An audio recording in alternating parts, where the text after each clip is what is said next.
She say she want hood nigga. I keep the perk by the pound. The trunk stay bumpin', y'all know we run the town. Hood nigga. And I keep a bad bitch around. Thick bitch, long hair, yellow, white, red, brown. Hood nigga. And my Chevy sitting on 24s. Flats look like flapjack. Pancake, you ain't no hood nigga. I'ma play the game how it go. They can take me out the hood, but I'ma keep it hood, folks. I'm on that good and alcohol. I got some down bitches I can call. What's that? I don't know what I'ma do without y'all. I'ma fall till the day I fall. Yeah, long as my bitches love me.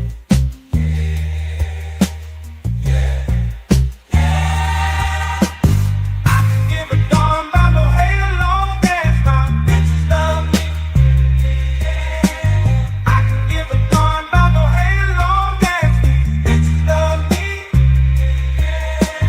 I can give a darn about no hate long as these bitches love me.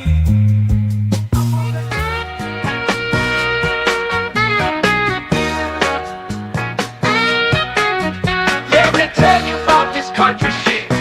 Country shit. Let me tell you about this country shit. Country shit. Let me tell you about this country shit. Country shit. Let me tell you about this country shit. Country shit. Country shit. Let me tell you about this super fly, dirt coast muddy water. Shorty, pop that pussy if you wanna. Let me tell you about this old school pouring lean, candy yams and collard greens, pocket full of stones, riding clean. Well, I'm just one parlay away from a new house, new car. I'm just one parlay away. Trust I'ma take us far.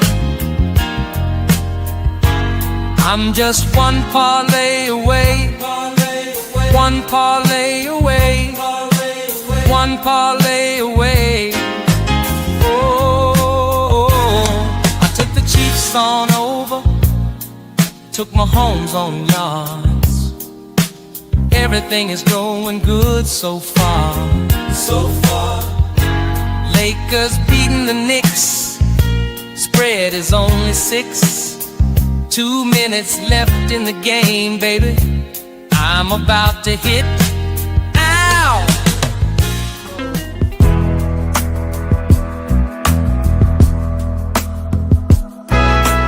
I need out, yeah, I need out.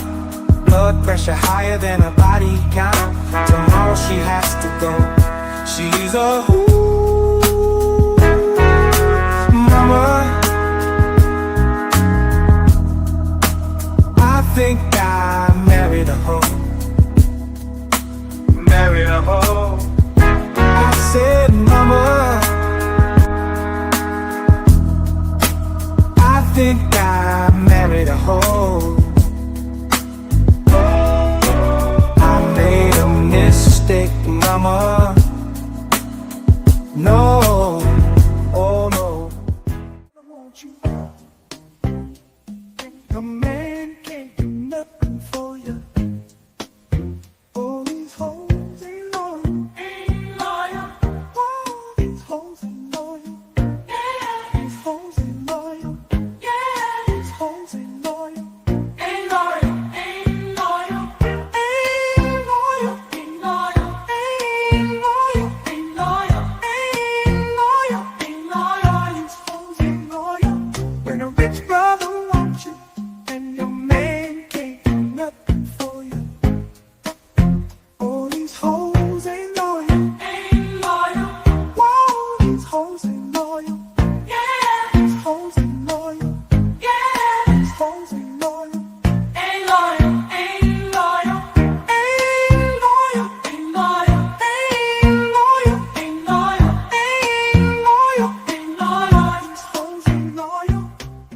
Don't tell me about me. Stop telling me about me. Stop telling me about me. Stop telling me about me. Stop telling me about me. I don't need you to tell me about me. Man, welcome back, y'all, to another one, another episode. Let's talk with Jay versus Jordan, man. We going with Cream tonight because I wanted to be a little somber. Yeah, a little somber. I ain't gonna get a little crunk right here because we about to have a serious conversation, man. But I hope everybody's doing all right. And as usual, y'all know I got to do my little spiel in the beginning, man. On your way in, do your boy a favor. We trying to grow around here, so y'all hit that like, subscribe, share, turn the notice on. And make sure you click all. Yeah, make sure you click all, man. Appreciate that ahead of time. Yo, it was supposed to be a war started in America between two factions starting yesterday. A lady from Africa declared war on foundational Black Americans, people like me that were born here, been here, our ancestors been here since the beginning of slavery and before that time, declared war on us because I guess there was some bickering going back and forth between certain Africans and certain Black Americans, where the Black Americans were feeling disrespected by some of these Africans, the way they talk down to them, the way they treat them, and all this stupid shit. So they was like, look, we just gonna boycott these motherfuckers for a couple days or whatever. And that pissed this lady off, and it started a firestorm, y'all. It started a firestorm, and I think a lot of the conversation is based off of ignorance and also playing into somebody else's narrative. And I'll tell you who I think is more at fault in this situation, even though both sides have something to correct themselves on. But we're going to jump into the first video, man. Get your popcorn, get your weed, get whatever you need. We about to get into it, man. First one up. Now I'm going to let y'all hear what the African lady had to say. She needed to get this off her chest, so let's just hear what she got, man. Let's hear what she got. Only this reached the consensus of all African and Caribbeans. Everybody from Jamaica, Trinidad, Haiti, and Africa. If this meet your consent, since the Black American want to go to war, let's try, let's see. All of us, let's call out one day from work. All of us across the United States. All immigrants call out from work. Yes. If they want to go to war, let's see what they can prove. And also, all immigrants, like your businesses from all Black Americans. Simple as that. Don't let them go into your grocery store. Don't let them go into your restaurant. Don't let them go into your salon. You want to go to war? We will. And also, we can ask all our African doctors, yeah, boycott all Black American treatment. Like I said, you don't want to go to war with African. Trust me. Hey, yeah, I'm stopping it right here for right now, just because like that was just outrageous. As a doctor practicing in America, you think that you can boycott Black Americans as a doctor in America?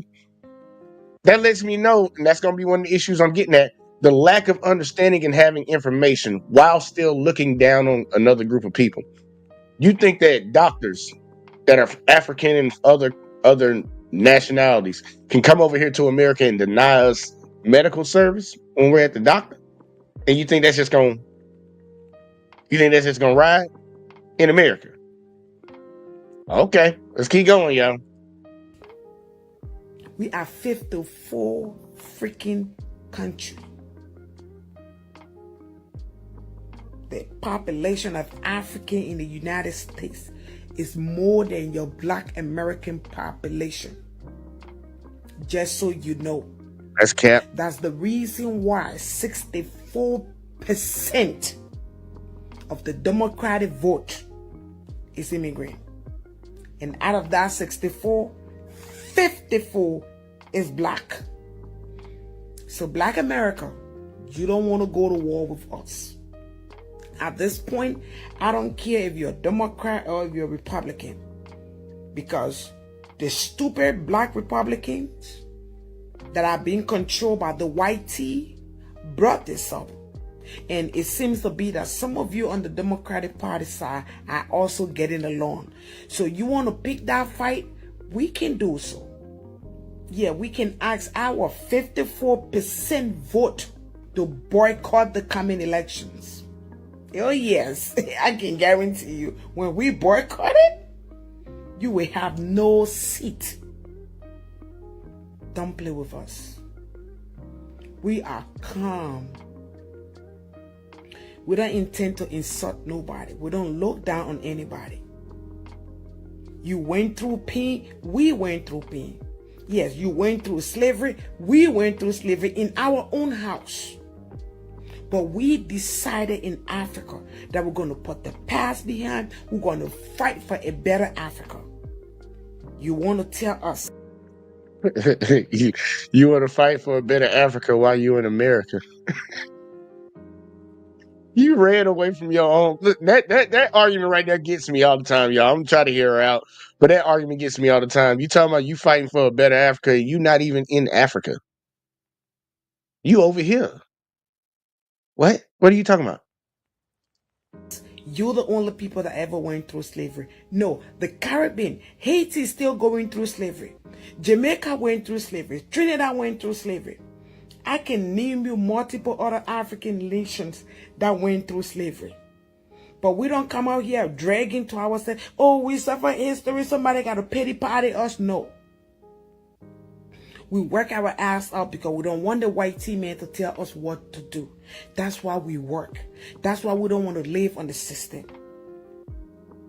So if you're jealous and you angry about that, go do the job that we do. Go to school. That's all you need to do. I saw your video where you calling for them to boycott African restaurant and boycott African salon. Listen, plus you, minus you, African businesses still gonna go. Like I told you. Like I told you in my previous video. Plus you, Black America, minus you, Black America, African businesses are still gonna go. You're not the only people in America.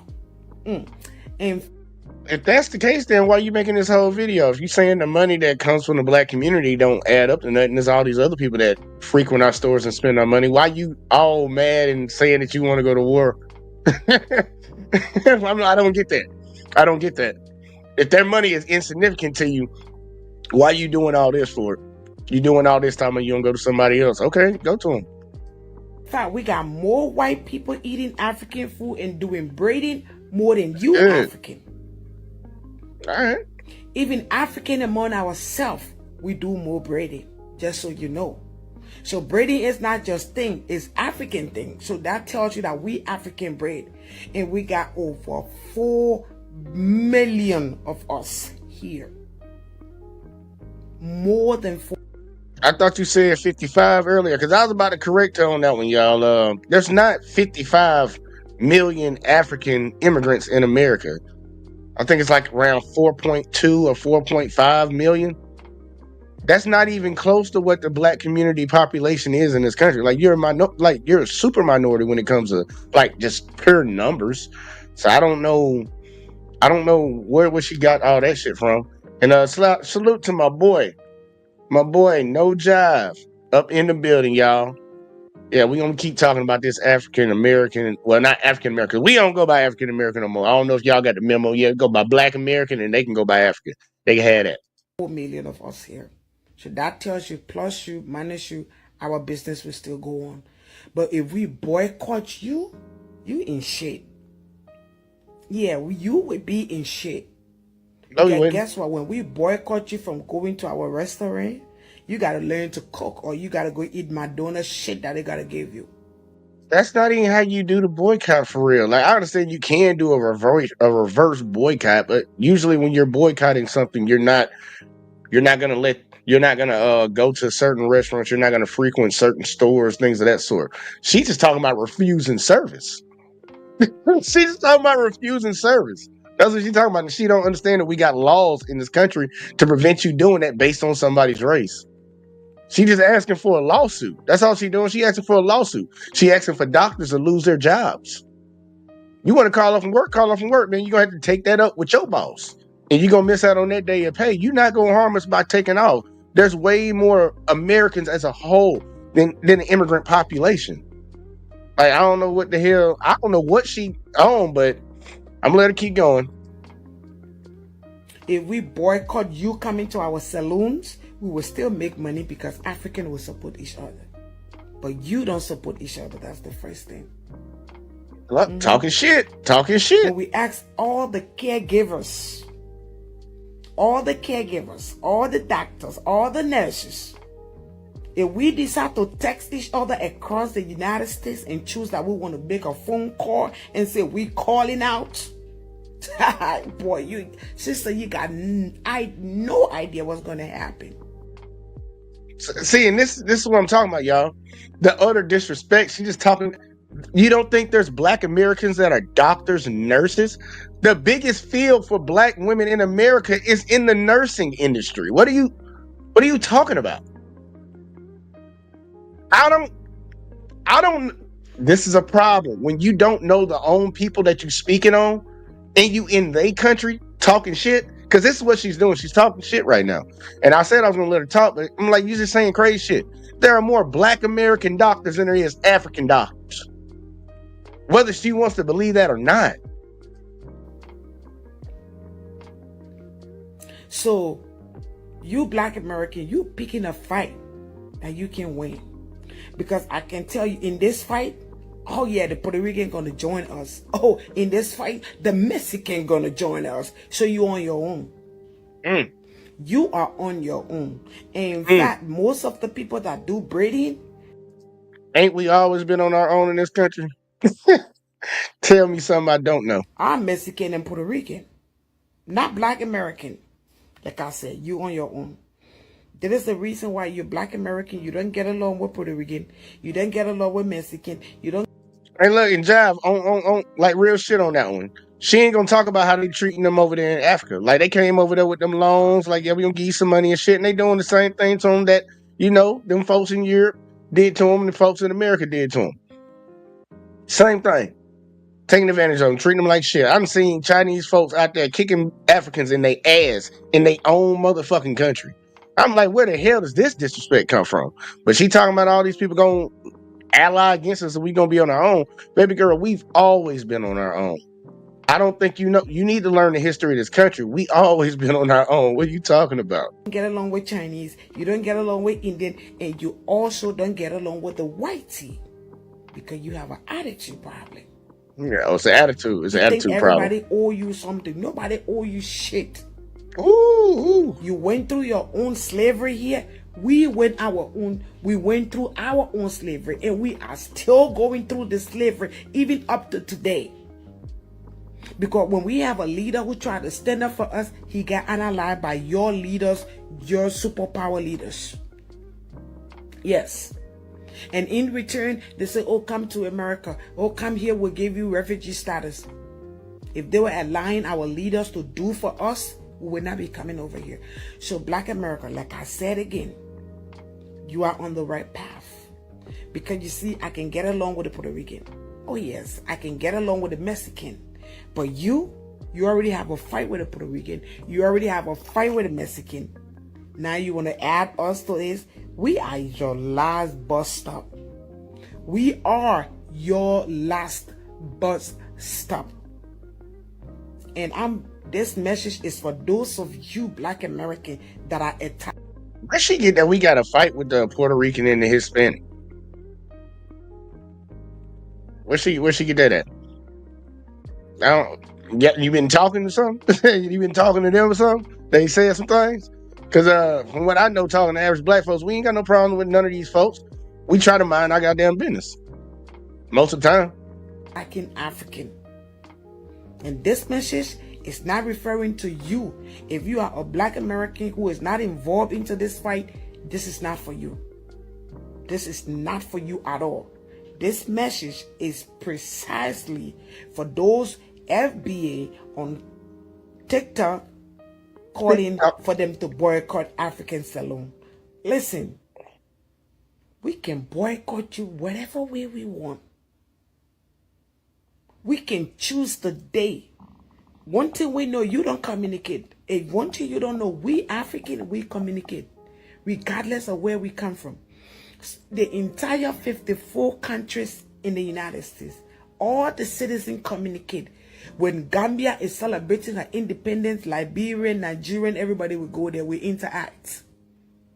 So it is easy for us to get a message across. You don't want us boycotting, because if we boycott you, we will not let you into our grocery store. Oh yeah, we will not serve you gasoline from an African gas station. We will tell the Indian, listen, you don't want to pick a fight with legal immigrants. Okay? Because when you're picking a fight with legal immigrants, just know the Chinese will be on our side. The Indian will be on our side. You're not going to have anything. Even if the Chinese decide to stay neutral and the Indian choose to stay neutral, only we African, only us can deal with you to the fullest. We're not going to do no pew-pew. Right, you know, the funny thing is, she's saying that these other groups, she's throwing other groups underneath the bus, saying how they have their different sentiments towards the black community also. They don't like your black ass. I don't think she understands that. Because you can't tell that she's really African. You can look at some people and tell they're African, but then they could be from the deep, deep South in some of these pocket towns and shit. They haven't really been genetically mixing with a lot of different other genetics, so they don't look like. I don't look African. She look African. You can kind of tell a little bit, but most of the time when them people see you, they think you just black, just like everybody else. They're gonna treat you the same fucking way. So I don't know why she think that they gonna delineate between, oh yeah, we support the Africans, but we ain't gonna support the blacks. It's like, baby girl, they can't tell. Just like you can't tell if a person's from Europe or a person's from America. You don't know, they just white. Wait till they open their mouth and you might hear an accent, but you won't know. Somebody tell you they born in Canada. You wouldn't even know that. So I'm like, I don't know what she getting at, but I think she telling on herself, man. Like, baby girl, if they don't like us, they ain't gonna like you either. So, okay, keep it going. No, we're not going to fight. Because where we come from in Africa, we know that doing things the harsh way doesn't pay no result. We can react quietly. When you come to our salon, we say no hair. Yes, when you go to the doctor, he will tell you, oh, I already finished seeing my customers. The nurses and stuff you come across, all of them are African. Yeah, Jamaican and African too. Yeah, Trinidadians are African. Haitis are African. So you calling us, you want to pick a fight, you're not ready for this war. I'm telling you, don't keep on doing it. Talking about reparation. Do you know how long Africa have been fighting for her reparation? You think we care for what happened to you here? About your reparation with the U.S.? No. What we're fighting for with the UN is different from what you're fighting for in the U.S. It's not the same. And so we don't care about your reparation. All right. So she let us know, man, that lady, she had to say what she had to say, man. She wanted to get it off her chest. And I'm like, I've been seeing this slowly, because this is the topic that I've been wanting to speak on for a while, because I've seen the disrespect that people from every country that might come to America, how they treat Black Americans. Not understanding that they wouldn't even be over here if it wasn't for my people fighting to allow immigration to start coming like that. But they come over here and they disrespect, talk crazy, just take up the same arguments that the greater society has pushed on us, the narratives and all that. They just pick that up too. I've been around African folks and I heard their parents tell them, don't hang out with black kids. Don't hang out with them black kids. Like they had cancer or some shit. So I'm like, the hate, I done seen it coming from that side for a while. Now, a lot of FBAs are speaking up. A lot of foundational Black Americans have been speaking up about the situation. And I guess they don't like it. They don't like that we actually will say something back to them. But I want to show y'all some other shit, because O'Shea actually did a video on this one. And then after that, we actually going to have a professor talk about this, because I think a lot of this is a lack of education, a lack of knowing. I think a lot of these people, especially that's coming over here, they're ignorant. And they let their emotions and the propaganda that this country has been pushing since the inception, they let it get in their head. They let it seep in. But check this O'Shea video out, man. This shit was very interesting. FBA, also known as Fake Black Association, or FBI, Foolish Black Ignorance. August 1st, is just right around the corner. And that's the day where Black Americans are supposed to boycott African businesses. And of course, this culminated into a big beef from past discussions largely occurring online between Black Americans, formerly known as African Americans, and resettled African immigrants living in the country. And allegedly, this stems from the lack of respect that African and Caribbean migrants refuse to show Black Americans who have been in this country historically for over 400 years. And because Black Americans are clapping back and wanting delineation, this has called Africans to also speak their mind. Define culture. What culture do we copy? Do you even have culture? If I ask you what's your tribe in Black America, like what's your tribe? Do you even know what that is? Give me 3 culture norms that you have or traditions that you do. Nothing. Y'all are going to tell me the hoop earrings, the hip hop music. They're not like us. You're not like us. What else? What do you have? What is your staple food? Nothing. Now, in this case, this lady, I have no idea what she's talking about. She doesn't even live in America. She lives in Europe. As you can see, she has a biracial daughter. And if you can look at those struggle flip-flops, she's down bad. I guess her culture is so strong, she had to leave her country, go become a single mom in Europe, and wear those buy one, get none free, cheap-ass Old Navy sandals with no flower in the middle. But it gets worse. FBA, also known as Fake Black Association or FBI, foolish black ignorance, is just modern day xenophobia wrapped in anti-African nonsense. FBA really stands for fear of being African. They swear up and down they don't resemble any Africans, like that's supposed to be a flex. It's giving self-hate and delusion. They love talking about racism in America and the KKK, but FBA's rhetoric mirrors white supremacy that you're talking about. Is starting to look like the new Triple K, just in black faces. Now, this lady is saying that FBA, hashtag Black Americans, are a hate group, xenophobic and kind, and they're the new face of white supremacy, but in blackface. This is something that's interesting because you hardly ever hear Africans talk about the term white supremacy, but in this case, this lady is, and everybody's entitled to their opinion. This guy, well, let's see what he has to say. Why do African Americans hate the idea of being African so much? I never really understood it. It's like they make it a point to prove that we are nothing like you. We look nothing like you. Y'all can never be us. Completely different. And it's funny because you are literally one of us, removed through slavery. That's it. Now I gotta ask this question because I keep hearing them say that. I've been in America my whole life. Well, not the whole time, but majority of my life. I have a shit ton of black folks that I freaking around, friends and all that sorts. Nobody in my family talks about Africans. None of my friends be sitting around talking about Africans. So is this something happening in America that I'm just not seeing? Because maybe y'all might have seen it. But I don't see Black Americans sitting around having conversations talking shit about Africans. I just don't see it. Now, if it might come down to like talking about immigration as a whole, but I don't see them sitting around talking shit about Africans. Some of you ain't got no culture and all this voodoo stuff. We're like, we ain't the ones who say you live in shithole countries and shit. We didn't say that. We ain't the ones who be saying it.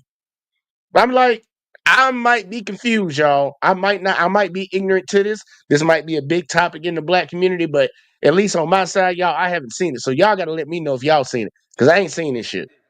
Now, this guy is just saying, listen, I don't understand why the delineation is happening when you look like us, you are us. Like, come on, man, you're a part of our community. And he has a respectful tonality toward the discussion. Doesn't mean that people are going to accept what he has to say. But again, here are 3 different Africans in 3 different positions on the matter. And of course, 3 different people who are not living in Africa. Got him! Which is crazy because I'm a Black American living in the place that they left. Damn. Especially for you, chick, with those dusty flip-flops on and the kid from the white guy. But there was a lady who decided to take the side of Black Americans. And to be honest, I was shocked. Now, I know this video gonna be controversial and some people are not gonna like what I'm about to say. But I'm gonna say it anyway, I don't care. Black Americans are right to be mad. They are. You see, us immigrants, not all of us, but a lot of us, seem to forget, or maybe they just don't know. But if you have been living in this country long enough, you should know that. The reason why we're here, the reason why we are allowed to be here is because of the work Black Americans did. Because of the sacrifices they did. Because all the fights they had to fight in order for us, for them, because they didn't do it for us. They did it for themselves, and it's right. But today we are enjoying the fruit of their labor. And we should not forget that. I'm an immigrant. And yes, in my community or in an immigrant community, and nobody can say otherwise, is a lot of disrespect for African American. It's a lot of it. I have heard it. And I have to admit that when I first came, I was also ignorant of their history. But after being in this country, for the amount of time I have been here, if I act like I don't know that, it means that I'm willingly demeaning them. They are mad. And you know what immigrants should do right now? We should not be arguing with them. We should be quiet and listen. Listen to what they're saying. Listen. No. It is not about us. It's about how they feel. It's about the experience. And guys, they are right. Many immigrant community call them lazy. They're not lazy. They even say they don't have a culture, and that's an insult. Of course they have a culture. Of course they do. In the music, in the food, in the way they live their life, in the way they dress, they have a culture. And by the way, a culture that is a leader in many ways. Copied all over the world.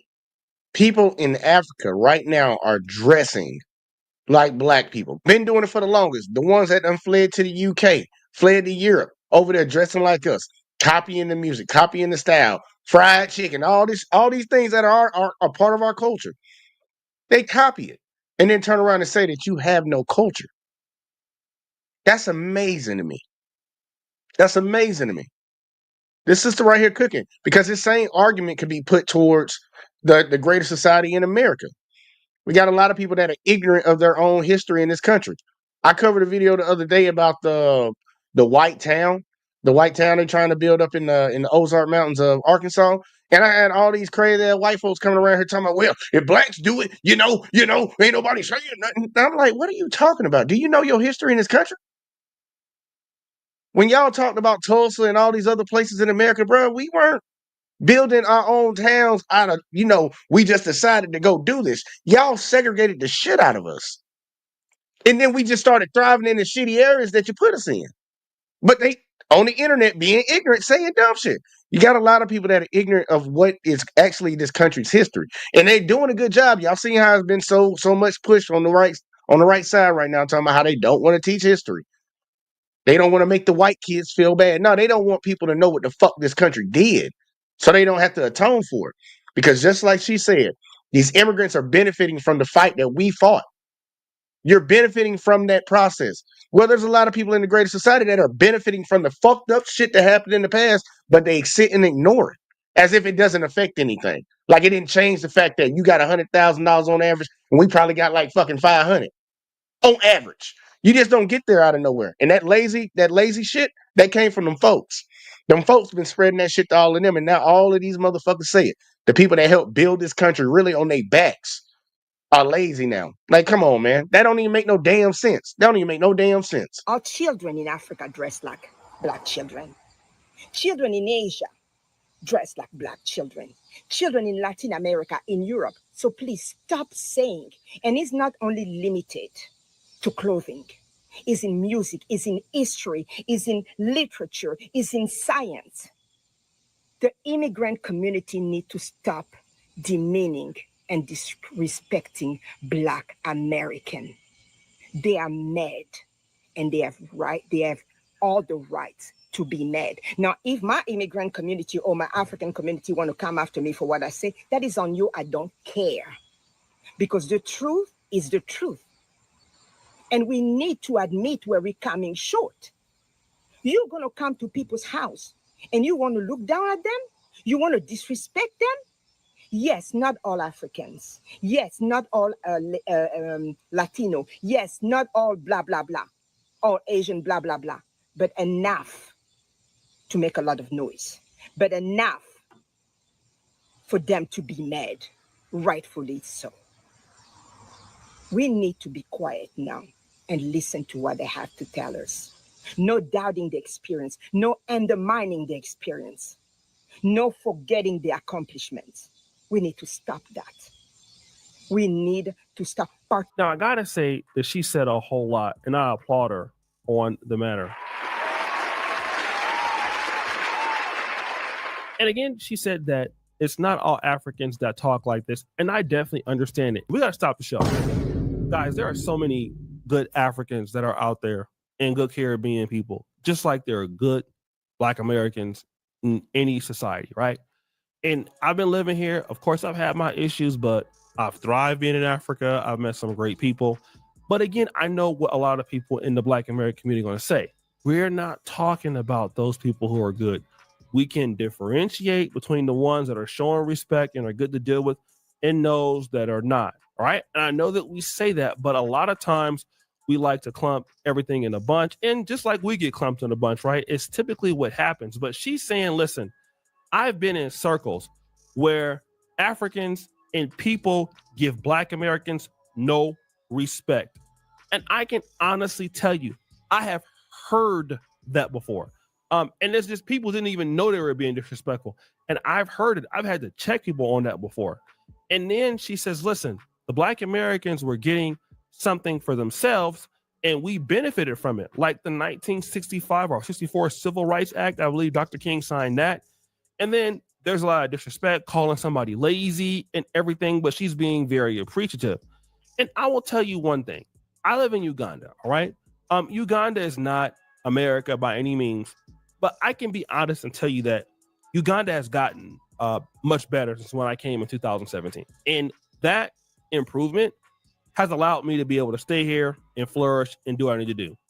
I'm very aware that if Ugandans didn't care about the country and didn't make it livable to where it is now, I wouldn't have the opportunity that I have. So who would I ever be to go around and basically, just saying how, they ain't this and they ain't that. Now, don't get me wrong. Stop the show. I'm a roaster, so I'm definitely going to have something to say because it just wouldn't be me. But I'm appreciative, right? I'm in somebody else's country. I need to show respect to those people who came before me. People have died in wars and protests in this country, just like people have died in America. But typically what you get is people come to America, and this is not everybody, but then they start showing disrespect to other people and get mad when those folks don't want to deal with you. Let me give you an example. Look at the Black Americans in Ghana. You rarely hear about Black Americans disrespecting Ghanaians in Ghana. You rarely hear it. You do hear about other Africans disrespecting other Africans in Ghana. I won't say which ones. Same thing in South Africa. There's over 5,000. It's our second biggest diaspora spot. You have a lot of Black Americans in South Africa. Do some things happen here and there? Yes. But you never hear South Africans complaining about the few thousand Black Americans there. You always hear them complaining about the other groups that are there, right? And there's enough Black Americans there to cause problems, but they're never talking about them.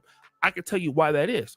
Because Black Americans understand the struggle of South Africans to a certain degree.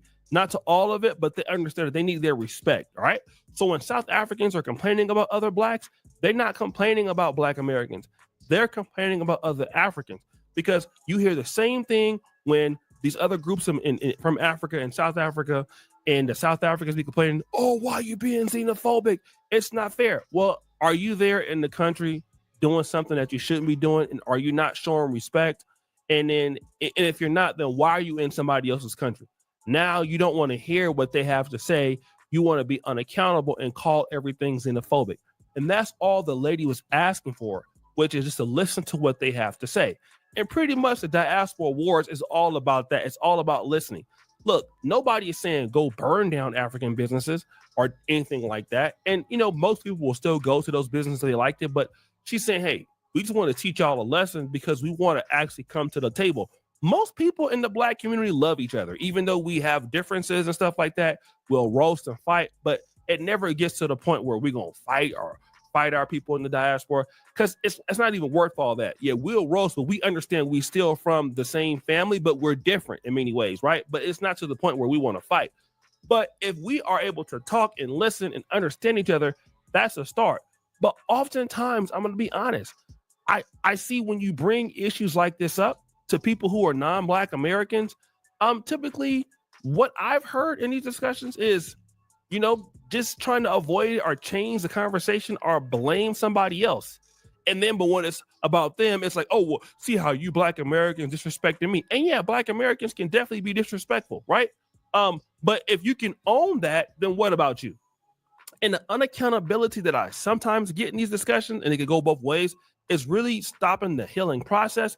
And that's something that just needs to be talked about. I think a lot of this could be solved if people just said, listen, we could either agree to disagree, but hey, this is what makes you feel bad. We want to show some level of respect for you in this way. And I'm going to tell you like this. Most Africans, if immigrants are over in Africa, look, you got to do something for them for the most part. All right. That's how it works. Okay. And most Africans ain't going to deal with you if you're not doing nothing for them. Like, I'm not trying to say they're not nice or they can't be nice, right? But the reality is, if one group feels like, they're being taken advantage of and you're getting their opportunities and you're not getting no opportunities, I'm going to tell you right now, stop the show. When you come to Uganda or Ghana, Ghana's a little bit better, but they don't give you no opportunities like that. You're going to have to earn it. And once you earn it, it's okay. But, in America, because of what's happened with Black Americans, it's a little easier for them. But again, I think this is a good start, and it goes to show that you do have people who understand. And we do need people like her who are in the middle, who understand both sides. So guys, what do you think? It's your boy O'Shea New Jack. Agree with the point. I agree with the sentiment.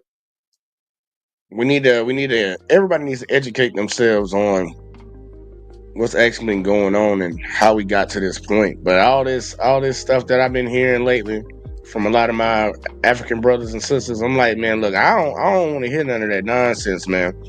Because the disrespect is just on cloud 10, and I don't see why. I don't see why y'all come with that energy when Black folks ain't did nothing to y'all. We didn't colonize Africa. We didn't put our brothers and our sisters on ships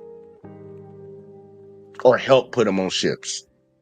Put it that way, because I don't know white folks coming here. They love saying, "Hey, well, y'all sold yourselves." I'm like, man, look, a lot of them motherfuckers didn't get sold the way you think it, the way you like to try to shape that narrative. But that comes from people just not knowing history and just trying to shift the blame. Just like O'Shea said, we all have to be accountable for our parts that we play in everything. But it is one key rule that I was always taught growing up: you don't go to somebody else's house and disrespect them. That's the first thing.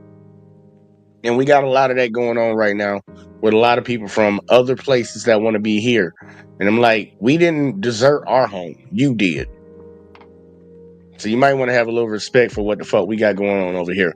But we had a professor that actually sat down. I don't know if y'all ever heard of the name Robin Walker.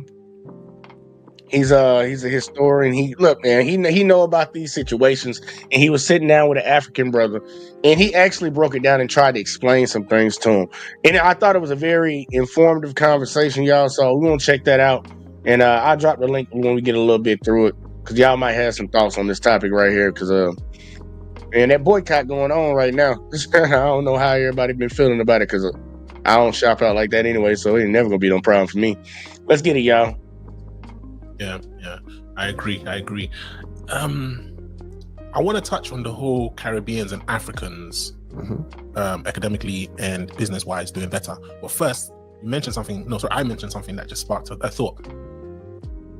were African people in the Americas before the European invasion? That's a complicated story, but generally speaking, I think the evidence is quite strong that the answer is yes. Okay. Does it mean that the bulk of African Americans were there before Europeans? Of course not. Okay. Does it mean that Black Americans today are descended from this bulk population that was there before Europe? No. Yeah. But was there nobody there? Here's the issue, you see.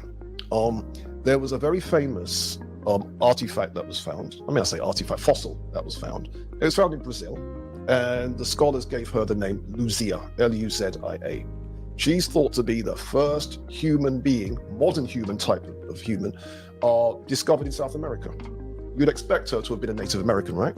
She turned out to be Black. Okay. And there's been all kinds of, well, how do we explain this? Well, how do we explain this? Well, how do we explain this?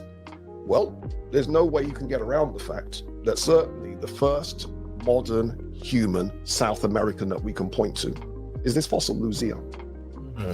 Now, but this is South America. What does this tell us about North America? No one really wants to go there. So I'm going to leave North America blank, because we need more evidence to be able to answer that question. But the Luzia find is, should we say, inconvenient, but you can't pretend it's not there.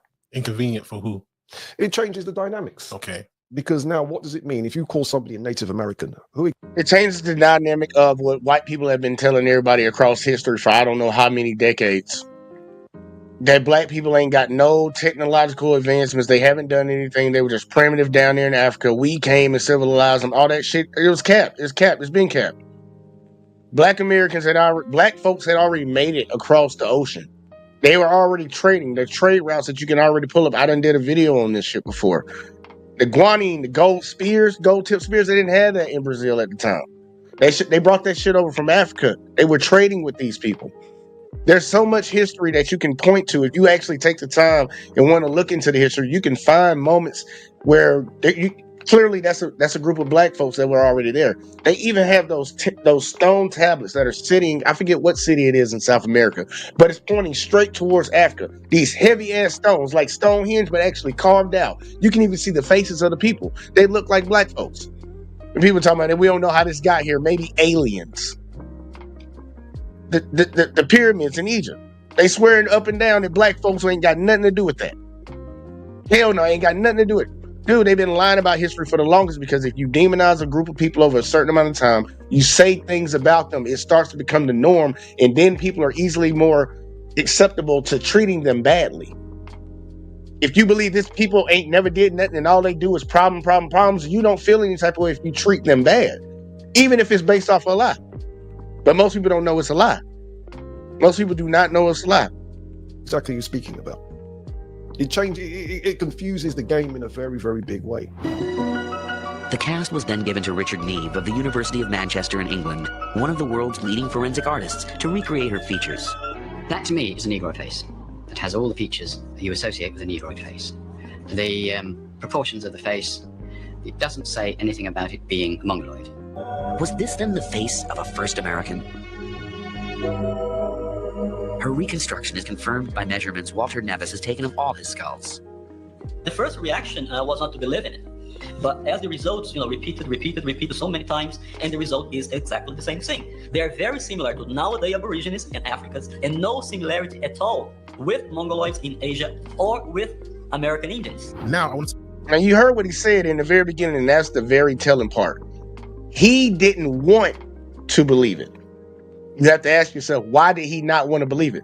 Because everything he's been told his entire time growing up, even when he went to college to study, he was already told Black folks ain't never did nothing. So he didn't want to believe it. But it's like, man, the data just keep backing it up. It's backing it up. It's backing it up. And those people right there, they get silenced down. That's why a lot of folks don't even see these research studies that are done. You can find them on YouTube all the time, but they don't. The mainstream media will not cover this. You're not going to see shit on TV for covering these things, because they want to keep the narrative going, and it's been perpetuated for a long time, man. It's crazy, and it makes you wonder why. I always ask myself that question: why? That's from the Caribbeans and the Africans who go to America and excel academically and excel business-wise. We know the reason why, because you just explained it, in terms of some of the deprivations and the intentional, stifling of the Black American family, Black American business, and you name it. But not all of them can be affected by this. There's always got to be certain people who rise above it, regardless of what the situation is. It's just the natural nature thing. Weeds grow through gardens, you name it. Why do you think it is that a country like Jamaica or Africa, where they too have had their deprivations, had their colonialism, had their slavery, why do they go somewhere and tend to excel amongst people who also have gone through it? Because you're not comparing like with like, that's why. Okay. I want y'all to see this breakdown because this is something that a lot of people do all the time. Africans do it a lot. White Americans, Asians, all these other folks, they do this. They do this comparison. And they always ask the question to try to point it. Watch how he brilliantly breaks this down. Because I'm going to get my thoughts on it too at the end of it. But why do these people come from other places and do better than Black Americans here? Why do they do that? A lot of us think we are comparing like with like. You're not. Let me explain. Generally speaking, Caribbeans in America, not the ones in the Caribbean, but the ones in America, will represent the top 10%. I see it.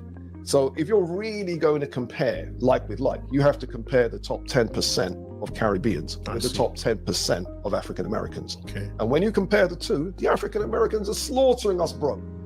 It's not even close. It's a massacre. But what it is we compare the top 10% with your average African American.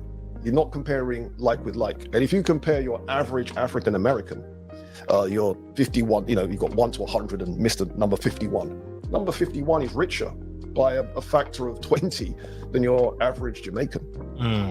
Do you see? You see the point that he's getting at? And a lot of people do that. I'd be like, well, when we come over here, we making all this money. No, honestly, most of y'all not. Your top 1% of your group that is coming over here is doing that. Well, compare that to our top 1% over here, our top 10% over here. No, you compare it to the bottom folks, because we can compare it to your bottom folks. I know a lot of immigrants that work in sweatshops and ain't making no motherfucking money. They claim they doing all this to send their kids to school and shit. Man, they already had something, but they ain't balling out around here. But they're comparing their top percentage of people that come over here and do well to our bottom, when they need to compare it likewise to our top. Ain't none of them motherfuckers coming over here got more money than Oprah.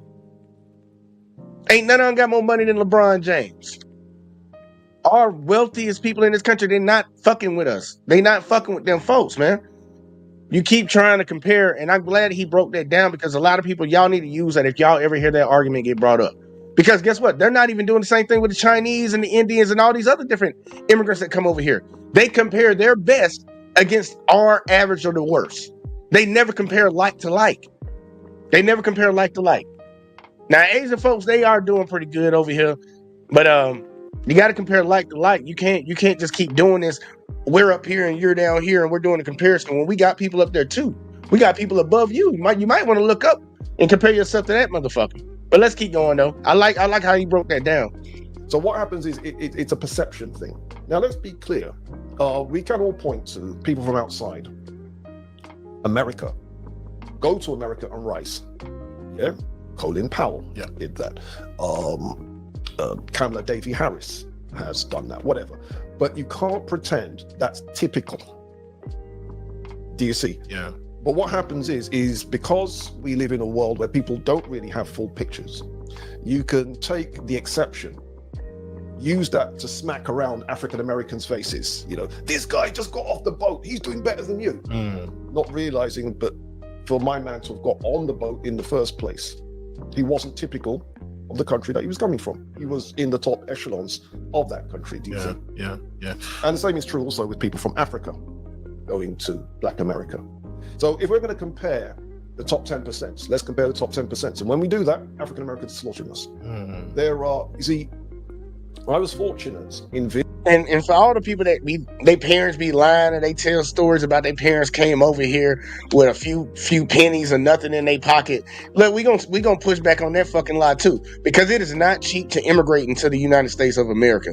For all y'all that don't know that, it is not easy. Yeah, if you come over on like a refugee status or some shit like that, you at least got to be in the know to know how to even apply for that application. You still gonna wait time, but you're not in the average of the people over there.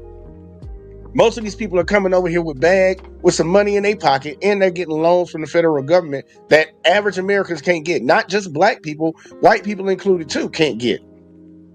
They try to push them on a head start so they never get on social services. They want them to they give them the resources that they should be given, especially to my community and to some other communities too, if they feel like it. But you got to tell the full picture. I like that you said it. A lot of people don't have the full picture, but they're running with these narratives, and they pass it around, man. They pass it down to their kids, they pass it to their neighbors, their friends, their coworkers, and it's all built off a fucking lie. It couldn't be any further from the truth, because I don't understand how you copy the shit out of that group of people that ain't nothing but bad and don't ever do nothing right, but you copying their ass every day. It's amazing to me.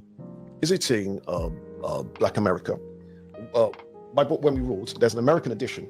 Okay. And I invited myself to my publisher's house in America, William Paul Coates. You might know his son, Ta-Nehisi Coates. No. Ta-Nehisi Coates, he's a commentator. If you Google him, he's a big figure. Okay. So what happened was, me and a friend, we invited ourselves to my man's house. And so I got to see how that segment of African Americans were living. They were living large, bro. Yeah, because I know they've got some serious high society, and they've got their own versions of country clubs and gentlemen's clubs and all that kind of stuff. Yeah. Yeah. And the other difference, of course, as well, that we have to acknowledge is, unlike Europe, America's a very right-wing country. So Europe, there's a sense of, we can't just let people starve. In America, they don't have that. In Europe, there's a sense of, someone had an accident, let's take them to the hospital. In America, first question, are they insured? So America doesn't have any social safety net. And so consequently, if you're a poor African American, you fend for yourself. Yeah, that's actually a very, very good point. Yeah. That's actually a very good point. Now, I want to ask you something. Your assistant, I don't know if it's your assistant or your manager, George, me and him having a conversation when I was asking him if I can get you on the show. That's probably George right now, actually. Guys, I tell you what, I'll be right back. Give me 1 moment. We've been joined by Mr. George. That's right. What's your full name, sir? You can call me Nana. Nana? Okay, we've been joined by Nana. But, yeah. Now you see that, like, the host, he has a lot of these thoughts in his head. It doesn't seem to me that his mind has changed, even with giving information from somebody that is highly knowledgeable about this information. I don't see it yet. But let's see with this next conversation with the two on here, if his mindset might change a little bit, because I believe his sentiment is still going to be the same. And hold on, what is this now? We're going to talk about the hip hop part. Yeah, because this is where it clicked up, y'all. Another question I wanted to ask you, because something that we talked about when I was talking on the phone, hip hop music. I know I'm jumping, but that's okay. What are your views on hip hop music? And that's for both of you. That's for both of you. Our view is completely different. Yeah. We've discussed this amongst ourselves. He takes very, very much. It's a positive thing. For me, I take a completely different perspective. Yeah. Okay, you want to go ahead? I personally think that there's a lot of common ground between the two of us. But in terms of, because I'm not into the negative portrayal of hip hop, my position is that it's an incredibly creative field. And for me, music, being a visual artist, is the closest thing to magic. Yeah. I think creating something out of nothing. And the hip hop generation were disenfranchised in terms of like where it started off in the South Bronx, in Harlem, in that kind of area, which was a highly creative space going back to the early 1900s, 1920s and so forth, in terms of art, music and so forth. It was depressed intentionally. But the people from those areas rose up, rejigged, reworked what had come out from the past and created something new. So that's my perspective. It's something, it's a force of, it's a movement which has shaped the world in terms of like popular culture, in terms of fashion trends, in terms of music. It's not just on its own, but it's influenced so-called dance music as well. And I see a lot of innovation with that. In terms of instrumentation, they had no instruments. But what did? They turned actual equipment, like what's in front of us, into instruments, turntables and so forth.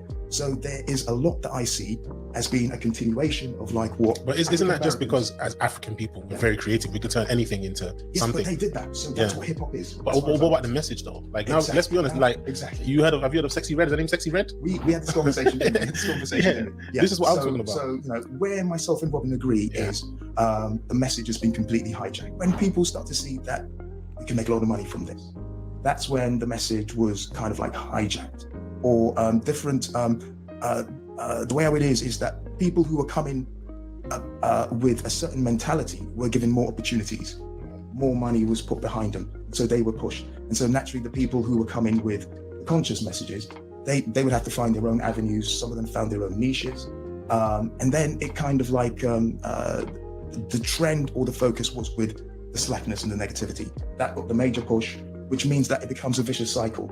So that becomes, people are very narrow focused, it seems, in that industry. It's all about how can we make money? If I'm going to invest in you, do I know that I'm going to get a good return? If you're talking slackness, I know that there's a market for that. So I'm going to back you. I'm not going to back Robin, who's talking about black. Well, you see, this is where it relates to what I was saying to Mr. Walker before you came, right? Yeah.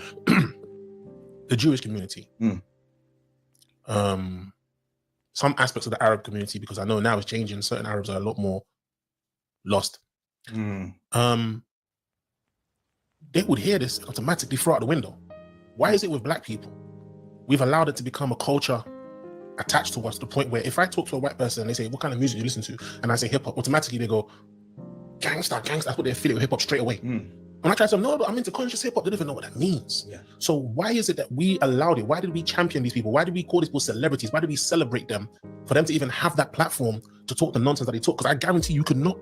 Look at Drake. He's mixed race, half Jewish, half black. He can't talk about the Jewish community the way he talks about his black side. Why do we allow this? This relates to your field of African history. Why is it that we allow all these people to come and tell us about our history, tell us about our identity, tell us about come and talk nonsense in our community? Why are we so passive? Why are we so like blindsided to this stuff? Why don't we stand up and say no when having like every community where they might chop your head off for doing it, or they might take you to prison for doing it, or they might insult you to you feel shame for doing it? Why do we not shame these people? What is it with us? I can explain. He doesn't know. I don't know how he just instantly combined. I told y'all he didn't get off I didn't think he would get off of it, even when the man explained things to him. But he just combined two communities because he's African. He's from somewhere in Africa. He's not a black American. Don't combine your shit. Why do y'all accept it over there? That's y'all question over there, and you deal with it. But he doesn't know a lot of black people. I don't think he knows a lot of black people, because I know in the areas that I hang and the people I hang around. Them folks don't let their kids listen to none of this shit. For real. Like, I swear for Lord, they do not. Even people like Cardi B, who does produce this music and put that type of music out there, she even won't let her kid listen to it. Exactly. You saw that video? Yeah. So I'm like, I don't know who he's been talking. Look, I think he's just going off of narratives when this man has already broken down multiple narratives that he's put up there, multiple perceptions that he's had, because it came through the brainwashing and an indoctrinating of everybody in the world to hate black Americans. But majority of black Americans don't have their kids listening to this type of stuff. There's a group of them that be on that type of time. And they're shitty ass parents, but guess what? You got those same shitty ass parents in the white community, in your African community, in the Asian community, in the Indian community, in the Latino community, because hip hop culture is in all of them. Yep. So why you singling out black folks? He not falling for it. But we got Hurricane in the building, man. Hurricane, what's your thoughts, man? Let people know where to find you at too. Yo, this is Hurricane JW. You can find me on YouTube and Facebook, Hurricane JW. Got revolutionary music and content. Home of the Fuck the Government podcast. Y'all heard that. Y'all heard it, man. Wait, look, what do you think about what he's saying, man? Because I don't think he's trying to actually understand and learn. I think he's just listening. Yeah. That's what I think too. I think he's just listening. You can say whatever you want. You can back it up with knowledge. I'm still gonna hit you with this one though. But he go either way though. We're gonna get into the I think them talking about the hip hop industry, and one of them's gonna hit a big point that a lot of people don't know. But check it. Let's ride for a second. Let's see what he got, because he gonna get to it. Yeah, it's what happens when a community is disproportionately poor. When you're disproportionately poor and someone gets to Yeah, you make gotta a turn lot your of money, background music down just a little bit. My bad, I forgot I did turn that shit up. But that bitch a banger though. That bitch a banger though. That's my slow roll sex. I put it on when the hoe come around. Nah, I don't play that shit. I'm sorry. Either way, though, let's keep going. your community is disproportionately poor, you end up with a situation that that person's money, you start to look at that person kind of in a complex way. I don't like what he's saying, but I respect the money. And when you have a lot of our community in that position, it then becomes, but you're chatting sense. But where's your money? This person's making money, you're not, you see. And I think there's a certain element of, you see, if our community was a lot wealthier and the average baseline was a lot higher, you could discipline the gangster rappers, you really could. But because the gangster, the baseline, the middle baseline is quite low, someone's making money, you're not. The gangster rapper can say, but look how much money I've got, do you see? And it becomes a hard way. How do you shut that person up when they've got bread and you haven't? That's the complexity that I'm talking about. But you see, compare it over in other industries, whether he wants to say it or not. We as Americans are really fucking stupid when it comes to giving tax cuts to rich people. When these people are stealing your resources, poisoning your water, poisoning your food, poisoning the air, ripping you off on wages, shutting down unions, and you still vote for them bitches to get a big tax cut. Because you see they got money, you think just because they got money, they know the right way. It's the same comparison for other groups. It's just not in the black community when it comes to hip hop. People see people with money. When you see people with money, you think they're competent and they're smart. They know how to make money. They got to know something, and people follow behind them, even if what they're doing is wrong. That's why I see a lot of young kids out here that used to sell drugs. They saw the dude riding around in a nice whip. We all poor and broke out here, but we see him moving. What he might be doing might be considered bad by them folks. But guess what? He making money. He can take care of his family. Motherfucker, I'm going to do the same thing he did. Right.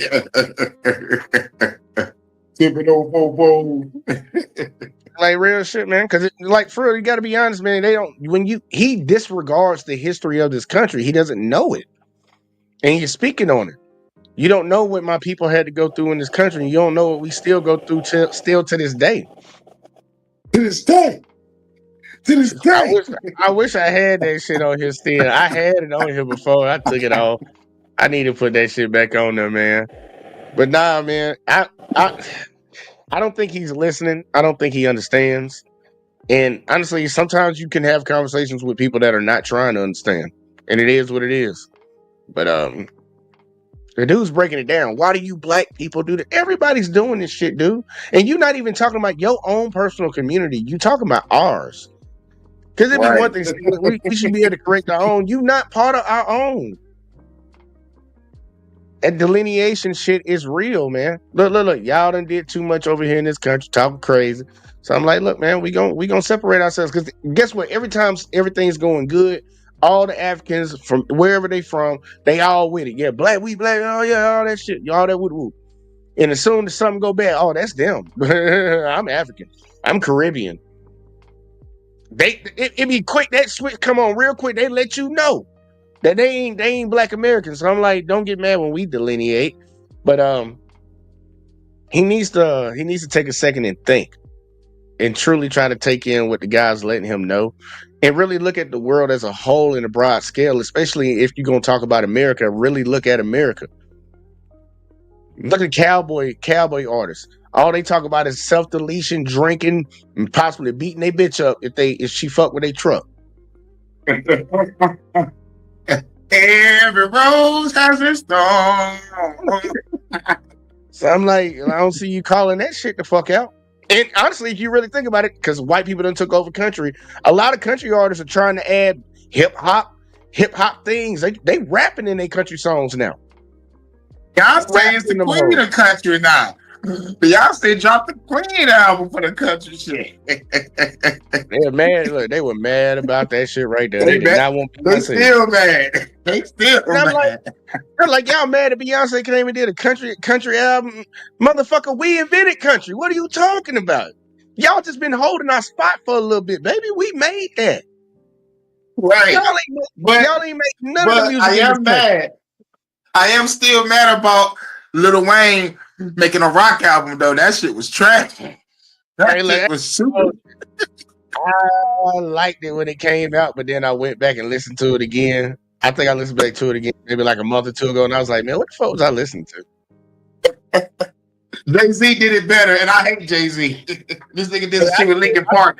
I'm like, what the fuck? I think it was one song on there that I liked. And I think it was the one that he did like a video for or whatever. But it's like, that ain't nothing that I'm about to be playing in the car. Right. I ain't playing that in the car right there. I might play that when I'm alone. Give me one more. And yeah, the Linkin Park one was good. The Linkin Park one was good. And I don't even like Jay-Z either, bro. I don't like that motherfucker, but I can look if you do something good, I can give you props. Just like me, I had an issue with some of the stuff that O'Shea uncovered on his channel before. I thought he took the wrong position on things. But look, man, he was right. He hit on. He did a really good video on getting all those people in there and giving his commentary. I'm like, man, you did a good job, and I agree with your sentiment at the end of it. So it ain't one size fits all the time. But I'm gonna let old buddy keep talking, man, because I don't believe he's receiving this conversation, bro. I do not believe he's receiving. A sense of me agrees with you. Sorry, I'm gonna let you get to it. But also a sense of me, aside of me, disagrees with you because the Jewish community, these rabbis are not rich. Am I misinformed? You've been misinformed on everything. The Jewish community, the rules of the game are very different to what we think the rules of the game are. I'm quite serious. All right. Yeah. Trust me on that one, bro. Yeah. I don't know, man. I just feel as if, regardless of money or not, someone should be able to be. See, he just told him. And this, look how fast he disregarded it, y'all. He disregarded. He made a statement saying that he don't even know what he talking about. The dude tell you, and he just dismissed it.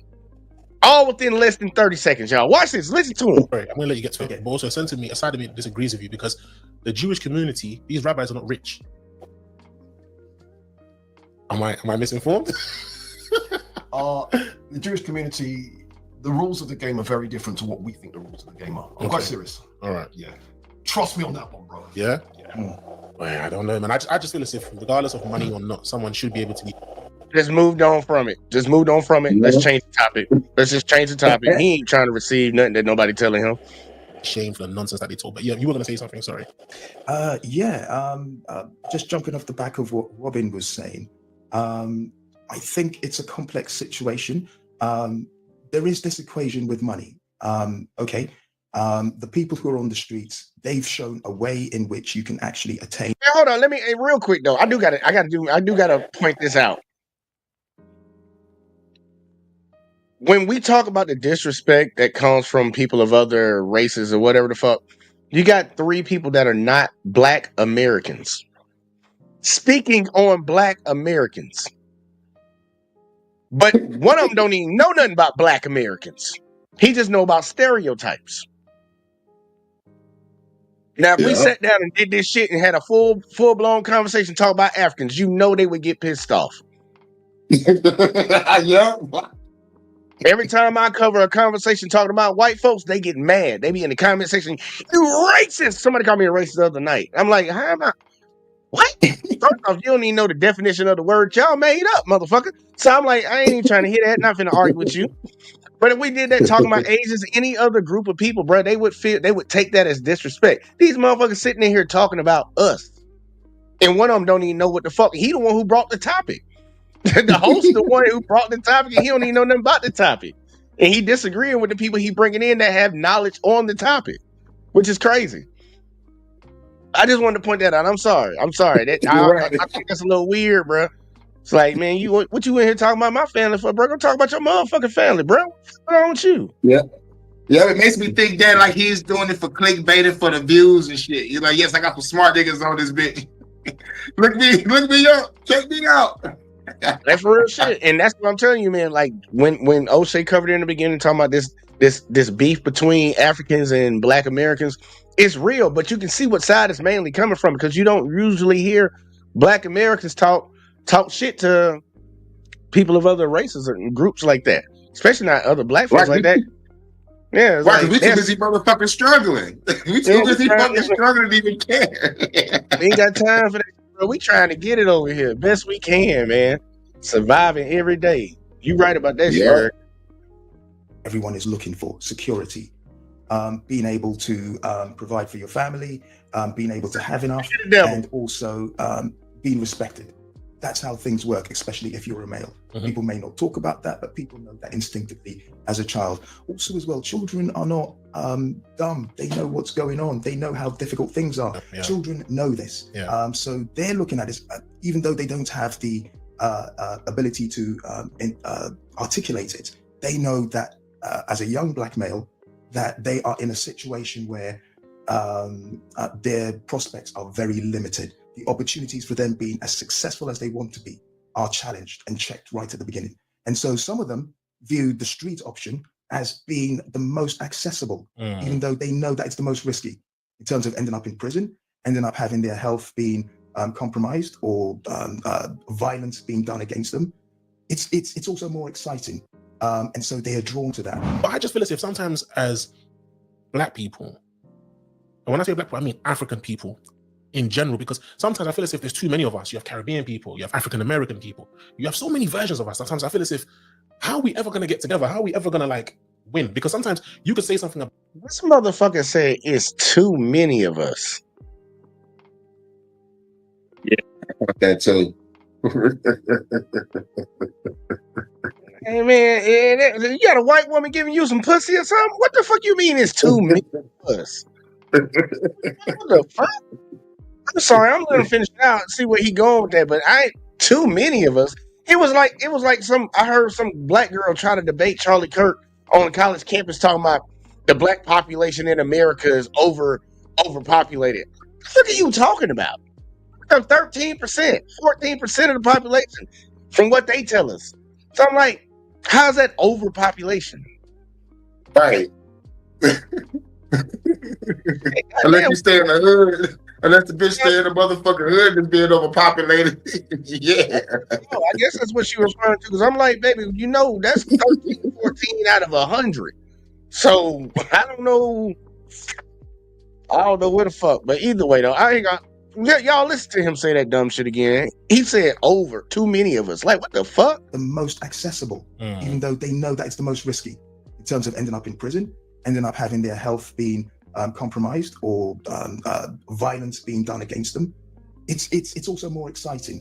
And so they are drawn to that. But I just feel as if sometimes as Black people, and when I say Black people, I mean African people in general, because sometimes I feel as if there's too many of us. You have Caribbean people, you have African American people, you have so many versions of us. Sometimes I feel as if, how are we ever going to get together? How are we ever going to like win? Because sometimes you could say something about Africans, but that culture hasn't happened in the Caribbean. So the Caribbean people might think we don't do that, but they're going to misrepresent the entire culture by saying that. Or something that Caribbean people, the Africans don't do. And you're going to say, well, we don't do that. A Cameroonian person, because of all these borders and lines in Africa, might say, oh, that's not mine, we don't do that. I just feel as if like, I don't know. I know Europeans have their different cultures as well, but I do realize one thing, that they do come together if need be. If you're a motherfucker, you came in doing that in the beginning. You arguing against something that you were actively doing on this show. You talking about why can't we just come together? Why do we say I don't do that? I don't do that. I don't do that. And the whole time you've been sitting here talking about us Africans don't do what Black Americans do. Yeah, this nigga wild. I'm like, man, is he winging it? I think he's winging it. He's winging the podcast. He's winging that shit. Man, look, this one I'm gonna tell his ass because I sense it now. I know what he's doing. Don't let the liberal media tell you how to think and feel. If you have hate in your heart, let it out. Just let it out, buddy. Just let it out. I hope y'all are actively seeing this shit because we're talking about the conflict between Africans and Black Americans, and I'm like, this dude is coming in showing his true colors on how he feels. Like he's set on negative, and people are sitting over here that are knowledgeable about this situation, and they're explaining things to him that he doesn't know, and he just keeps saying like he don't care, but then to come back and complain about the thing you're doing, bro, that don't make no damn sense. Talking about white people come together, white people fighting each other in wars right now. What are you talking about? Fuck you talking about, dude?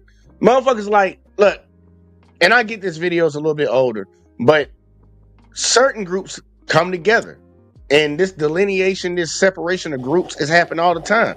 You had a separation between the southern whites and the northern whites. You got a separation between the whites in the UK and Britain and the ones in America, the ones in Russia, Germany, France, all because they wasn't doing nothing but fighting each other since the beginning of fucking time, since they started establishing their shit. Asian folks delineate from each other. I'm Chinese, I ain't Japanese, I'm Korean, I ain't motherfucking Filipino. Everybody does that shit, man. But you talking about black folks winking?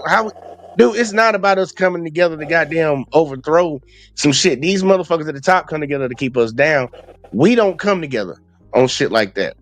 We come together when somebody do somebody wrong. Like we doing somebody wrong. That's why you see all the BLM marches out there. They're marching for that nigga and shit and other people.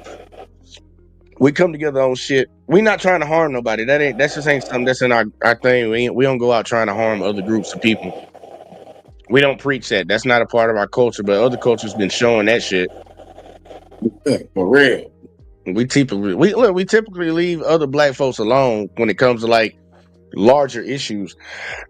And most of the time, if a black person gets into an altercation with another black person, like when people always say Chicago, man, look, that motherfucker in Chicago didn't just go shoot up some random black people. Right. Him and somebody in that group that he shot at was beefing. I would rather that be the case than motherfuckers just, I'm mad, I ain't getting no pussy, I'm sick of this shit, I'm gonna just go shoot up a store. Right. Like, or a school or a church. Church full of 9 black people. Just go shoot that one up. And I'm white and I ain't got nothing to do with it. They ain't did nothing to me. Like, I'm trying to, like, if I had to pick between the two, I would pick the latter. I'll pick the one that not the latter, the former, where we, like, dude, you beefing with somebody, you handle your shit with that person. Yep. Been doing that shit since the beginning of the time, but indiscriminately going out, I'm like, I'm ready to see where he go with this shit, man. Because I'm like, dude, stop trying to compare us to folks they ain't in the same position as us. Above a certain age, the representation of Africa, certainly in European countries, was so negative. I don't know how old are you, sir? I'm 39. Yeah, you missed all of that. It was horrible back in the day. The dark continent. It was worse than that, bro. It was worse than that. Okay. For example, because post-independence African countries were subjected to a lot of famines, a lot of civil wars, a lot of coups. You used to be able to see dead black bodies on news programs back in the day. And they had no problem showing it because they knew the negative impact it would have. Do you see? Mm-hmm. Now, I grew up in them days.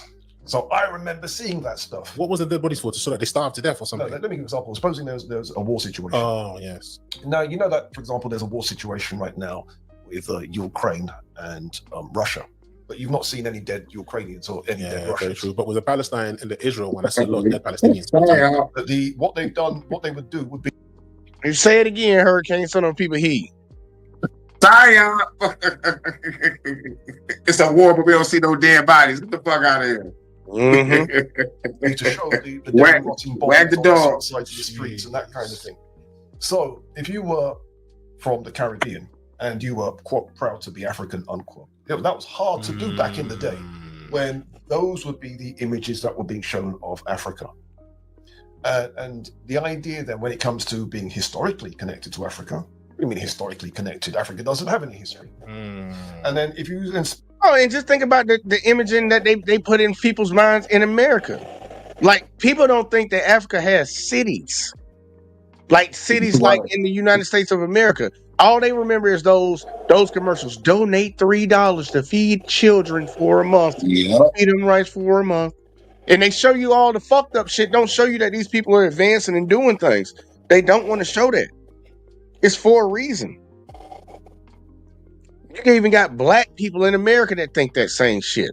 I done heard some black people talk about certain areas, like when I told I went somewhere overseas or some shit, like, ooh, bro, damn, y'all had clean drinking water. It's like, yeah, man, it's clean drinking water over there.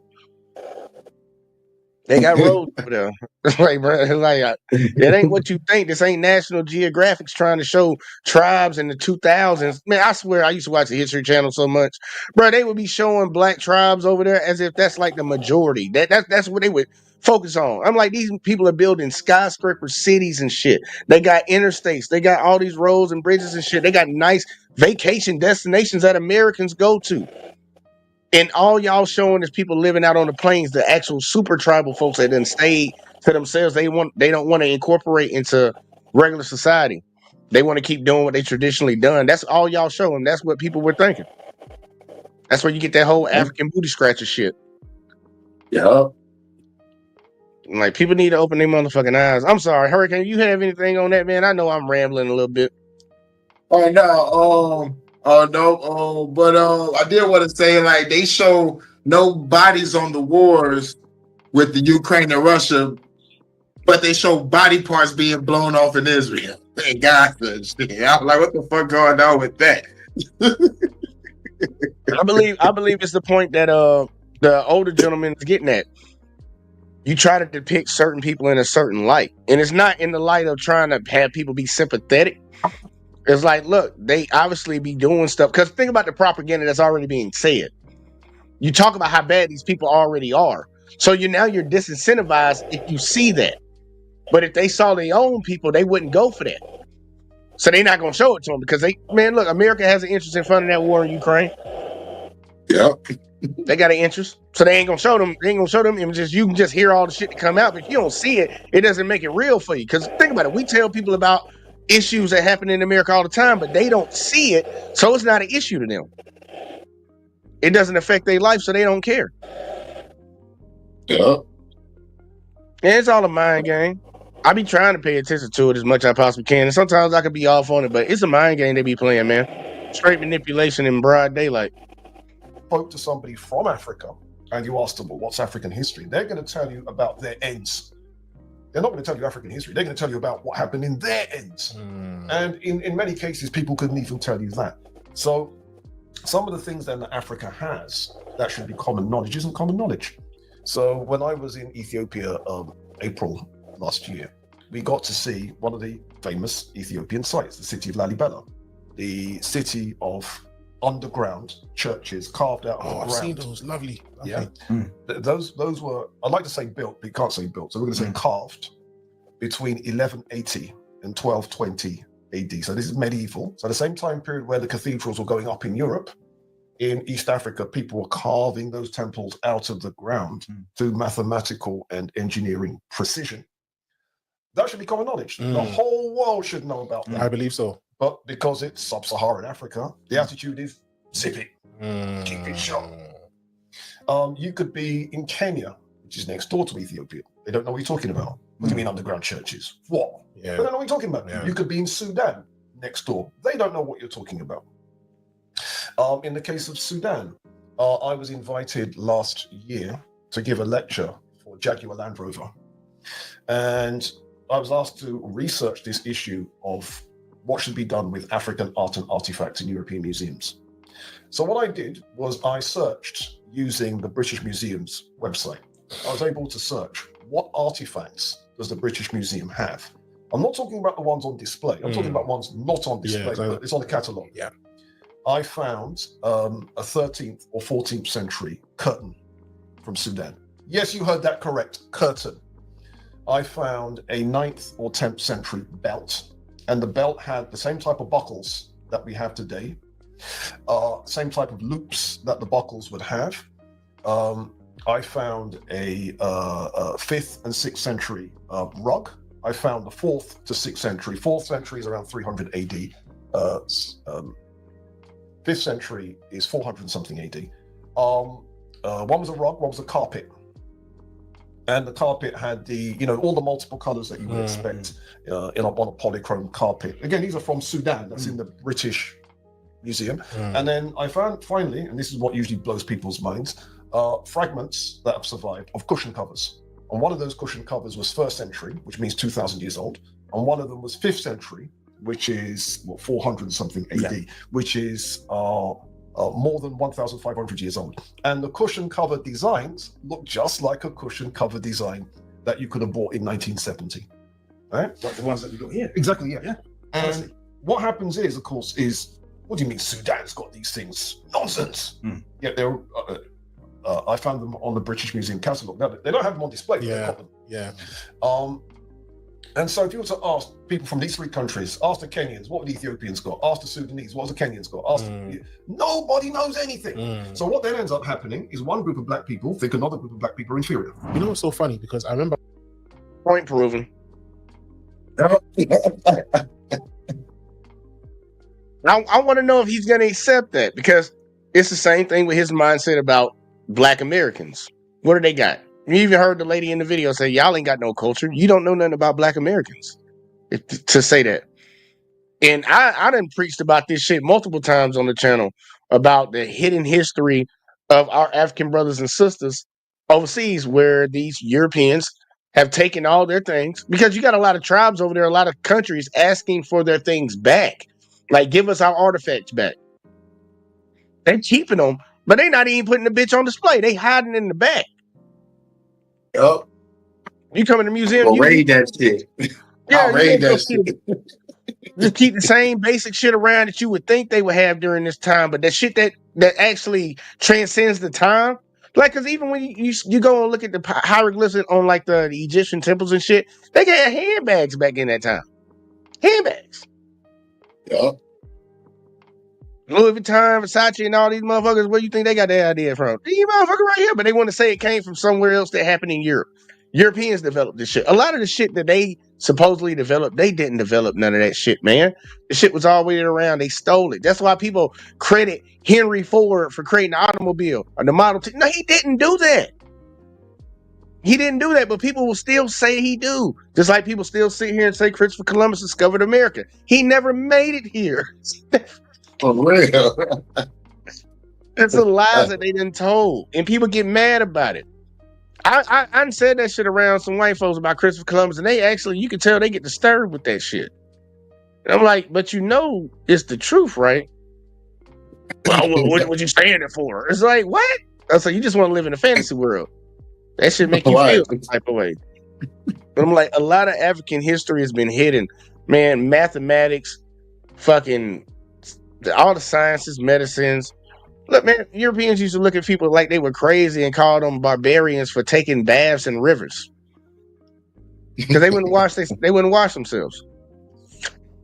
It's like irrigation systems, man. We had the first irrigation systems in Africa and shit. Man, there's a lot of things that a lot of people don't know, and they don't want to teach it because they want to keep perpetuating this mindset, and they'll have people like him coming from his country, coming over to America, having the same mindset. Y'all motherfuckers ain't never did nothing because they ain't never told us about what we did. They've been hiding all this shit. They steal our artifacts, put them in the museum, and keep them in the catalog. Don't even show them for you, so you'll never see it, even if you went to the museum. Knowing most of the time you ain't even gonna go anyways, but they ain't even gonna risk it. Not even gonna risk seeing it. It's like, this shit crazy, man. I'm gonna let him keep going, man, because I hope by the end of this conversation, this dude kind of wakes up to something, but I don't think he will. I got my fingers crossed. I went to the British History Museum, and I noticed that Egypt was in the European part, but then you had the Africa part, and all they had was AK-47s that had been turned into sculptures. Yeah, I know you're talking about it. And I remember thinking, what kind of nonsense is this? Sainsbury's Gallery. Yeah. J. Sainsbury's Gallery. I thought, what kind of nonsense is this? There's so much richer history to Africa than this nonsense. But you see what you said about Sudan? People forget. Why is it nonsense, bro? Your people did something, even if you think it's not that important. They turned an AK-47 into a chair. That's inventive. They probably had no wood, bro. It's like, what the fuck? We call it Sudan. But if you look at the historical term for it, if I'm not mistaken, it was Kush. That's right. Right. Now, I don't know why it's so hard for people to understand that what you said is true, because what Kush contributed to history, I think, is a lot more warranted and a lot more credited than what even Egypt contributed. True. But because Europeans, i.e. the Romans, had an affiliation with the Egyptians, they will glamorize that because it gives them some spotlight. And then they will throw shade or throw dirt on Sudan because they cannot say that they had any involvement in that. Because the name itself, Kush, if you do your history, means black, if I'm not mistaken. Or black face or something like that, from what I read. So they know, okay, we can't get any credit for that. So let's just, like you said, let's just put it to the side. But if you look at what they contributed during their time, it makes sense why they would have all those things that you said, these curtains, these belts, this, all this technology and all these things that they created back then at a time when it wasn't so common to do so for an African. It would make sense. Well, that's just it. It wasn't just for an African, it's for anybody. Yeah. For anybody. Just like your lights, your stop lights, where it go red, yellow, and green. I bet he don't know a Black American came up with that.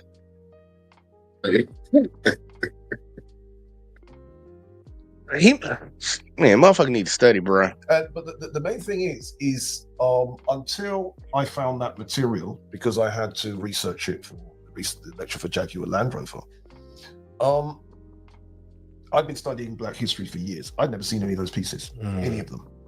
Now, you can see that if you can hide that stuff from me, you can hide that stuff from anybody. Right? And that's the important thing, you see.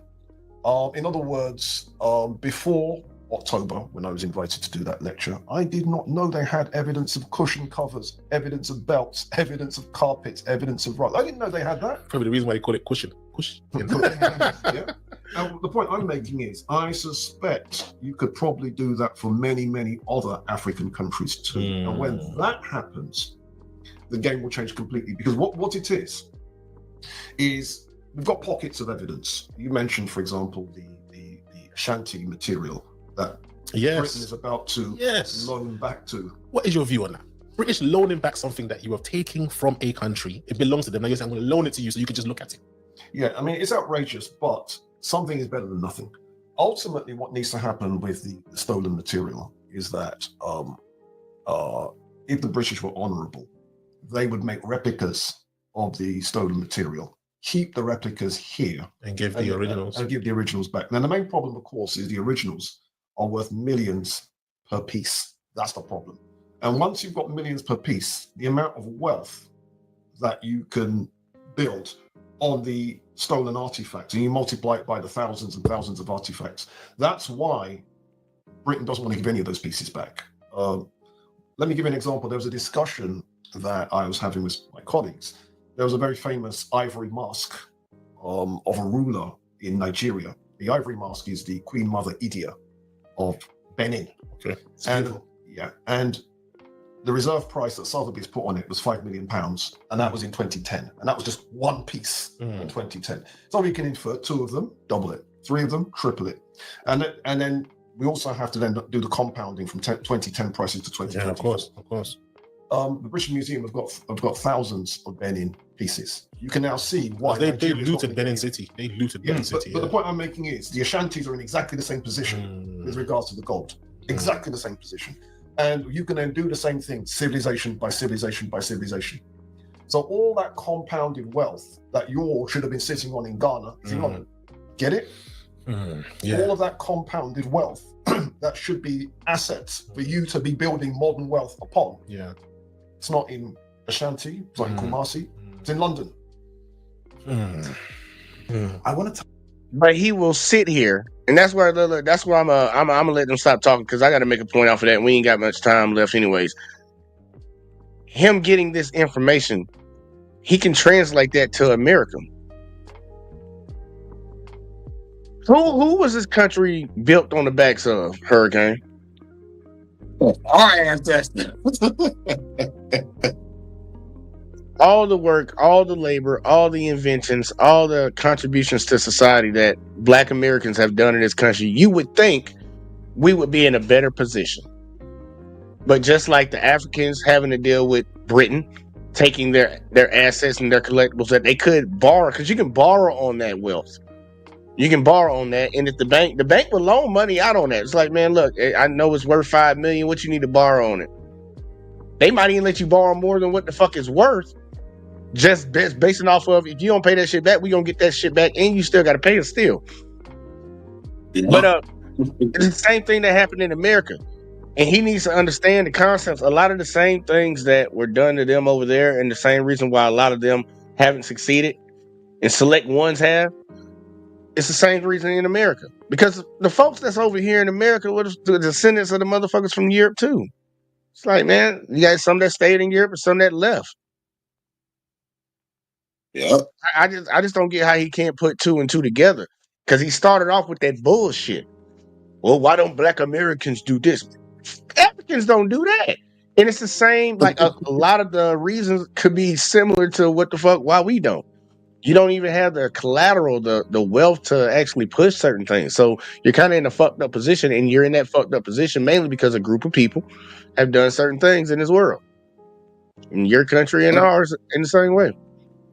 But yeah, give me your thoughts on this whole conversation of this war right here that we supposedly got. Because I don't know what the fuck that person was talking about. Yeah, no, this crazy, man. It's crazy. Like I ain't know like what to say to try to cover it. I'm like, man, this motherfucker's a tripping.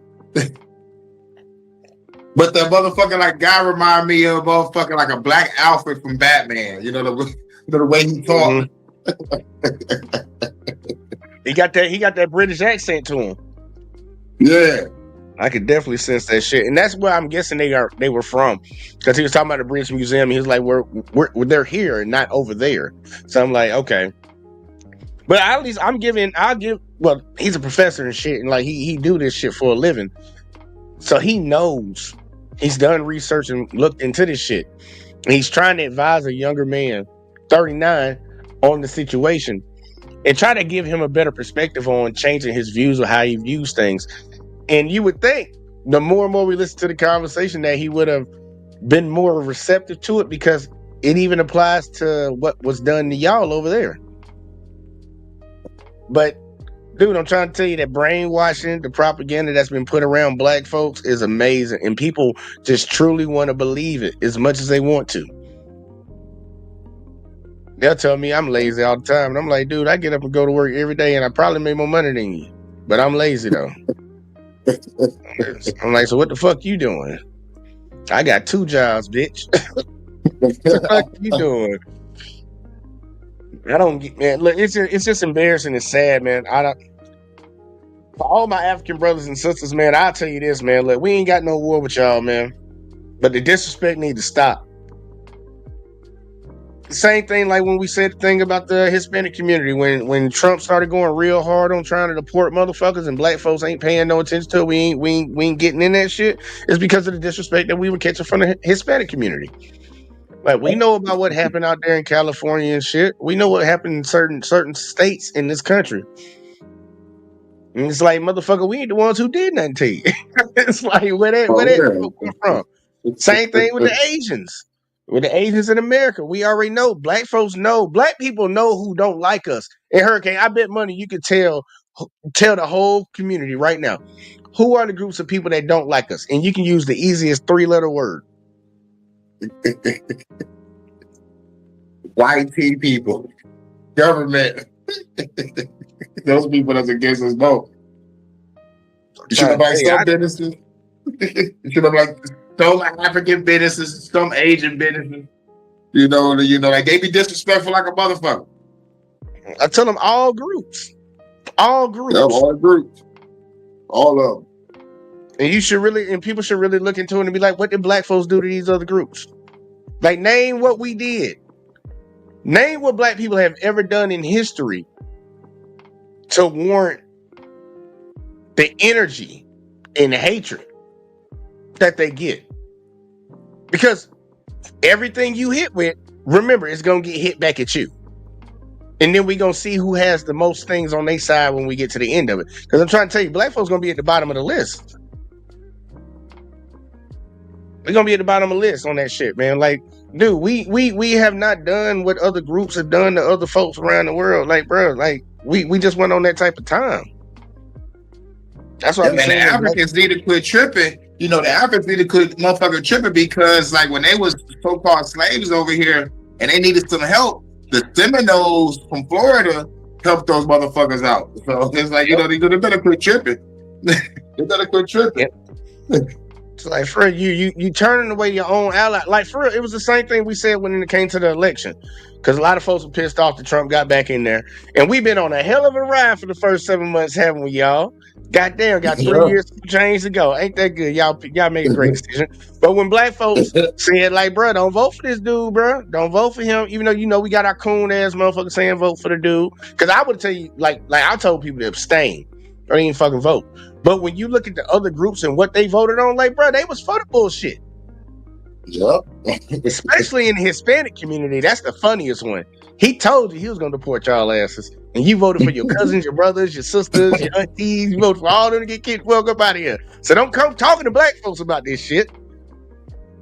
It's the same situation that we had with the Asians when we were telling them about affirmative action. They're like, oh, it's benefiting the black folks. You just want to hate on black people, swearing up and down this shit benefit us. So y'all get together and do y'all shit, get in front of the Supreme Court, get that shit overturned, and now y'all crying on the internet talking about, we don't know the future of our kids. And because they're like, motherfucker, people were getting the most of that shit. White women were benefiting the most of it, but you didn't want to listen to black folks because you got hate in your heart and you don't do something to us.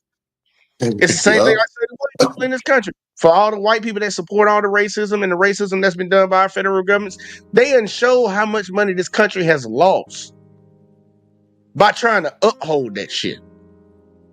Just discriminatory practices, straight out racism. How much money it done cost them? Dude, in the trillions. What our deficit is right now? What our deficit is right now? Black folks trying to tell you, don't come saying nothing to us. That's what I'm saying. A lot of black folks, I think they really getting on cold right now. Just like, look, man, we just don't sit back and watch y'all, motherfucker. Yeah. Sit back and watch you burn your own shit down. Because the fucked up shit is people say, man, like, y'all gonna suffer, y'all gonna deal with the same shit too. Bitch, we used to it. Yeah, right. Problem is y'all ain't. Like, for real. All my life, I've been poor.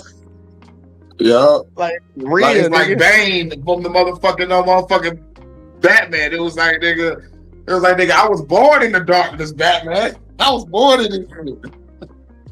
You can't use that darkness against people. Like, for real. And I'm saying people need to really like listen, man. Open your ears and listen, man. That's why I say it all the time. You know, when I do the cop videos, Hurricane, I talk about how other groups need to start speaking up when they see police do black people wrong. And I've been saying that for some years now. You see, I like to cover videos of them showing other groups of people getting fucked up by the police. Yeah. I was like, look, I told you, like, you let them do it to us, they eventually gonna do it to you. You know that, right? I've seen them tasing autistic white kids in cars. Bro, they wouldn't have did that shit 30 years ago. They doing it now because, look, that's status quo now. That's a standard. That's a motherfucking standard. And people got to start realizing what the hell they signing up for and what they agreeing to. And honestly, people need to stop being so ignorant and naive about the history of this country and the actual trials and tribulations. Because when we say black history, like, honestly, man, it's American history. We've been here the whole time. Yeah. You can't get one without the other, man. So you need to learn your real history. Like, white folks don't know their history, man. And a lot of black folks, and I be talking to them, they still learning, and I'm still learning. But learning basic shit, man, a lot of folks don't know basic shit. They don't know basic shit. I told y'all earlier, man, I did that video on them building that white town. And the first comments in the comment section was white folks coming, man, I'm gonna show y'all this shit, bro. Like, what type of time are these people on, bro? Because I'm gonna even let the video play because I'm like, dude, ain't nobody even say nothing in the video. Like, nothing derogatory or nothing. These motherfuckers came in here ready, bro. Look, let me put this shit up on screen. Let me put this up on screen. This shit crazy. We got a few more minutes. Look at this shit, Hurricane. We are forced to accept people into our neighborhoods, into our businesses, and into our lives who won't share our background, who won't share many of our cultural priors, even moral priors. We don't have a rule stating, you know, if you have X amount of non-European ancestry, you're definitely out. In many cases, yeah, that would disqualify someone. We are forced to. Now, see that? Look over here in the comment section. They just like blacks loving their own culture. It's beautiful. I don't get that one.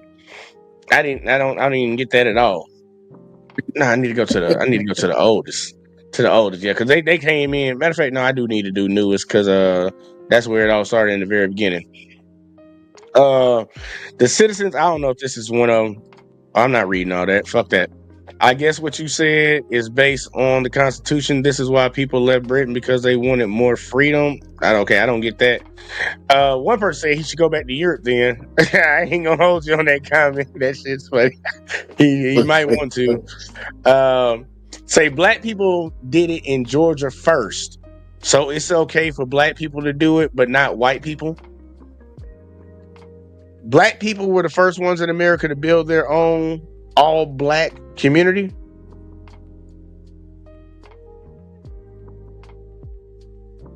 I don't know what the fuck that motherfucker talking about. I really don't know what that motherfucker talking about. Say, most of the morons obsessed with European ancestry have never stepped foot in the EU. I agree with that. It is the aggressive culture they are tired of. What the fuck do you mean? So most of the culture? Okay, I don't know what the fuck that is, because you must don't know European culture. You don't know white culture. Talk about white supremacy. Yeah, like I don't get that shit. We need to go back and think about some shit. Say, talk about white supremacy. What you are talking about is segregation, dumbass. I guess he's telling me that. I think white supremacy and segregation go together. I'm confused. Look, I ain't gonna lie though. So I didn't even get to see all these new ones that came in because I just saw the original ones when they first came in. Because we got some people clapping. You say, why would you be proud of being a European? You came to America, committed genocide against the indigenous people. Why be proud of that? True. Right. It's like I see people that be waving those Confederate flags and they talking about, this is my heritage. You proud of that? Like, you proud of that? I'm like, that don't even make no sense. But then we'll turn around and talk about, y'all celebrate these rappers. Y'all always talk about not snitching and shit.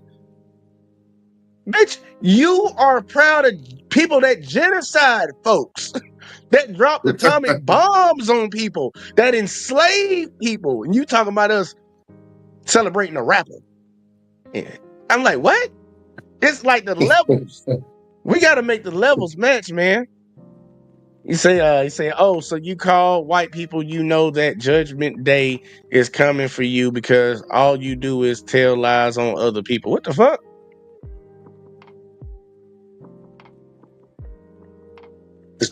Okay, I think I get it. Hey, I'm read one more because I'm trying to find what it is. He go, where's the lie? Yeah, matter of fact, I'll read it. Yeah, dude said, where's the lie? You all asking the wrong questions. There are many people who are white who would not be accepted in their community. Race is a component, but not the whole thing. See, that motherfucker didn't watch the other part of the video because he should have went and watched the whole thing. Because he literally just told this random dude that was from the UK, I think he's from like Spain or some shit that's interviewing him, whatever, that, it's like, well, I'm sitting in front of you. You think I can get in? And he was like, yeah. It's mainly about being white and not being gay and not being Jewish. That's his criteria. Just be white, don't be gay, and don't be Jewish. That's 3. And I'm like, why y'all hating on your own folks, man? Them folks that's claiming they Jews ain't nothing but white folks. Right. Ain't nothing but the white folks. Y'all hating on each other. That's white on white crime right there. Nah, man, Hurricane, give me your final thoughts on the show tonight, man, because we saw. I ain't finna drag it out, man. How do you feel about the African and Black American so-called war that the Africans supposedly waging on us right now? And they need to sit down and look at reality. We buying shit from Walmart and we go to the Chinese spot. So it's like shit. It's like they really need us because we are the consumer, like, of their products. If they ever come to our motherfucking neighborhood or motherfucking downtown area and set up shop, they need us. So, and plus if they want to talk shit, like, fuck them, like, we'll just go buy some motherfucking shit from the Chinese restaurant or go to the Caribbean because the Caribbeans ain't gonna motherfucking stop serving us. So it's like, yo, fuck y'all, and the braids be tight as hell anyway. Y'all charging like $500 to put a braid in. Fuck on out of it. And that's what be tripping me out because I remember I took my girl to get her some African braids one time. And I'm like, man, my sister could have did this shit for half the price. She could have did that for half the price, man. And the sad part is, she was just gonna do it for half the price. She would have did it for cheaper. When she told her how much it was, I had to pay them folks like $500. I said She said, I would have did it for $250. And I'm like, man, you need to sound like you would have did that shit for $50. Did that shit for $50. Real quick. I just leave y'all at the house. I'll be back in a couple hours because I know it's gonna take some time to do all that braiding. But man, they act like obviously she don't know nothing about business and she don't know nothing about our laws when she said all that shit. Because, like, first off, you don't insult your customer because that's how you do. You trying to get all the money you can possibly get. So that's number one. And then for the other thing, when she was talking about the doctors and all that shit, I'm like, bitch, you can go to jail for fucking refusing service. You doctors have to take a hypocritical oath. Right. I'm like, I don't even know what the fuck you talking about. We have discrimination laws in this country for a reason. And guess who fought for them? And your stupid ass still don't even know about them. Like, goddamn, like the conversation between like the hate back and forth between the two groups that we speaking on, man. Look, I'm gonna tell you, the African folks, man, look, just be humble and respectful when you come to this country and stop looking down on the brothers and sisters that paved the way for you to even be here. And as I can always say from my own community, man, look, we always need to be responsible and be caring like we always are. Don't take no disrespect for nobody, but be a responsible, humble person and polite to folks, no matter what community you in, no matter what. Because I believe we do have to be the example that we want to see. And we got some people that's fucking up out here. Oh, and to the point about the music shit, I wanted to say this because old buddy said something about the music, talking about why we keep doing it. Bitch, we only control the music industry, so shut the fuck up. You go talk to them Jewish folks about that. They're the ones who run that and control this shit. So I'm like, look, they putting the money in certain people's pockets. They choosing who they want to give money to. We don't have no choice over that. And a lot of folks out here have been raised in fucked up situations because of all the consequences and, well, the repercussions of the things that happen in this country as a result of the things that happen in this country. So a lot of these folks stupid and they just trying to get some money. And these motherfuckers keep promoting those folks. They don't get the people that talk about something. They ain't trying to get them. They want that same bullshit out there because it keeps the cycle going. So like really speak on the shit for real. I just don't get why people just want to open their eyes and like just tell the truth for once. Stop trying to stay in this bullshit it's bullshit narrative that been fed to us.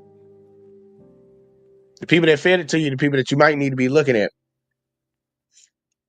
But that's all I got on this one, y'all, man. Hurricane, tell them where to find you before we get up out of here.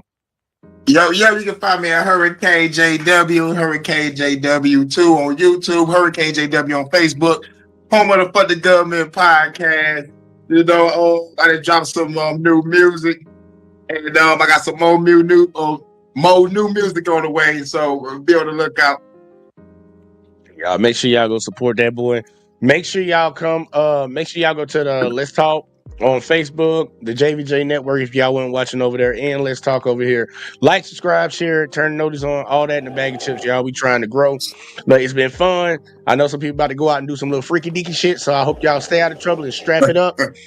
But yeah, man, it's been fun. It's been great. I appreciate all y'all. And we'll catch y'all in the next one as always, man. Peace. Don't tell me about me. Stop telling me about me. Stop telling me about me. Stop telling me about me. Stop telling me about me. I don't need you to tell me about me.